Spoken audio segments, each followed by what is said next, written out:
হচ্ছে normal saline mask same equally নিয়ে নিব। দেন হচ্ছে আমরা মেশিনটার ভিতরে ওষুধটা প্রেস করে দিয়ে দিব। দেওয়া শেষ হলে আমরা করলে ওষুধটা বের না হয়ে যায়। দেন হচ্ছে আমরা এটা মুখে লাগিয়ে দিব।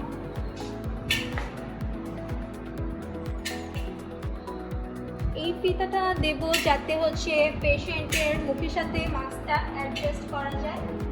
দেন আমরা হচ্ছে এটা